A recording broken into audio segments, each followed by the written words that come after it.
Hi guys, I'm Sam. Welcome back to Sip Society, the Sober Diaries, where we talk sobriety, mocktails, all that good stuff. I am going to be talking about getting sober in the summer. I got sober in the summertime, end of July, so I never thought I would get sober in the summer, to be honest.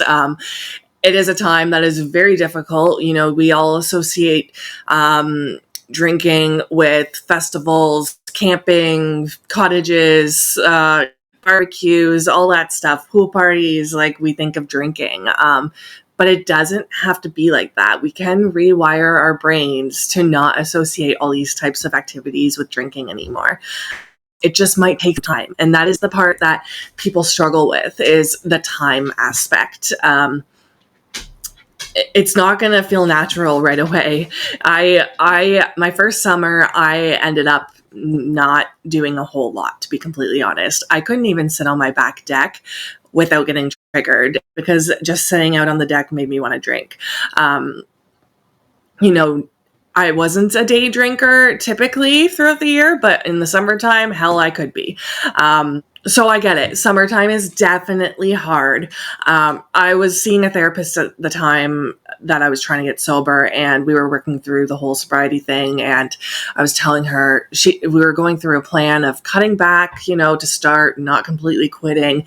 And I straight up told her, I think it was like May or June. And I straight up told her, like, girl, it's summertime. I don't think this is my time I'm going to be completely honest with you. I don't think I'm going to be getting sober this summer. Like, it's summer. It's not the time for me to do it. And she just kind of laughed and said, well, at least you're honest. And I'm like, yeah. And then sure enough, a couple months later, or maybe a month later, I ended up doing it. And I actually stopped seeing her. So to this day, she doesn't know that I'm sober. Nothing against her. She was great. I just ran out of my funds.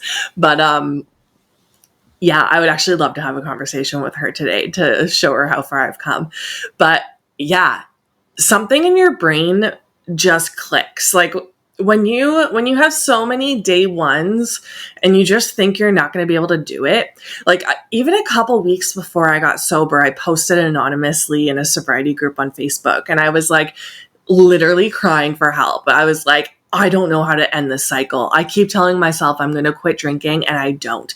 And I was just crying for help, like anonymously, and just desperate. And people just commented saying, when you want it enough, you'll get it. And I'm like, I was like, I want it. I was so depressed, and I was so anxious, and I was at my lowest point in my life. And I'm like, I want it so bad. Why can't I get it? And one day it just sticks.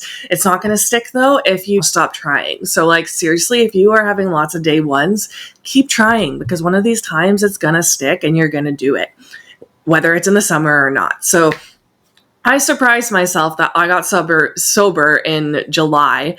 I did refrain from a lot of get-togethers. I didn't do a lot the first summer. I isolated, which sometimes you have to do in early sobriety, and it's okay. Like, it's not going to be your last summer of your life. There's going to be other barbecues. There's going to be other events. I refrained from going to one of my Christmas events, and I was like, you know what? There's next Christmas. Like, if you have to protect your peace and your sobriety, do it. People aren't going to be upset with you for it. And if they are, then you need to rethink your relationships with them. Some things that can help you in the summertime. I am a mocktail. I am a mocktail friendly page, so I'm going to throw it out there. For me, mocktails helped. And I know they're not going to, it's not going to be the same for everyone. I know they trigger some people. It's a discussion that people have online all the time, whether or not NA drinks are triggering or not. And for me personally, they helped. Having a drink in my hand helped me feel like I was part of the crowd. I felt special with my drink. It's exciting to have something yummy to drink and not have to worry about there being booze in it or not. And people might ask you less about what's in, like, if you're drinking or not, if you have something in your hand. When it comes to having a drink in your hand too, it doesn't need to be an NA beverage or a mocktail. It can be a Diet Coke. It can be a sparkling flavored water. It can be whatever you want, as long as it's not alcohol. Like, there's lots of yummy options. Get a nice coffee. There's so many great beverages that don't have alcohol or don't have to be a mocktail. But some other ways to help you get sober in the summer, I would just say, like, really focus on doing the work that summer. Really focus on meetings. If you are into meetings, do meetings. I think community is one of the best things for sobriety.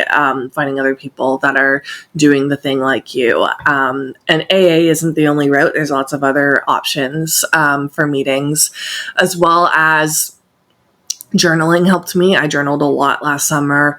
I listened to a lot of podcasts and TikTokers that were sober, and I really took in all the quit lit that I could get.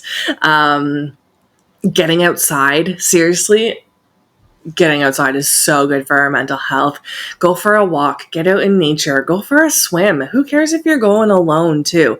The other day I went to a conservation area and went swimming by myself, and there was only a couple other families there, and I had such a nice time laying out on my blanket, listening to the Jonas Brothers, just hanging out and like just being with me and my thoughts and just being okay with that. And it was really refreshing. So getting outside does a lot for your mental health.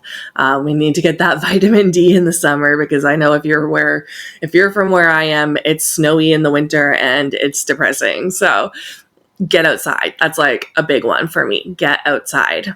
And going back to the isolation, if you feel comfortable doing stuff sober with friends, like where there's drinking around, then by all means, you can do that. You can still go and enjoy some music, enjoy the conversation. Like, if you feel comfortable, it's your journey. And if you don't, set boundaries. Boundaries are huge in sobriety, and they are a big part of why I'm sober today. Another big thing for staying sober in the summer is finding out sort of like what is triggering you. So if you are triggered by being stressed out, make sure you're finding lots of ways to relieve stress, whether that be working out, hanging out with friends, doing stuff good for your mental health. If it's boredom, make sure you're busy. You have a busy schedule for summer.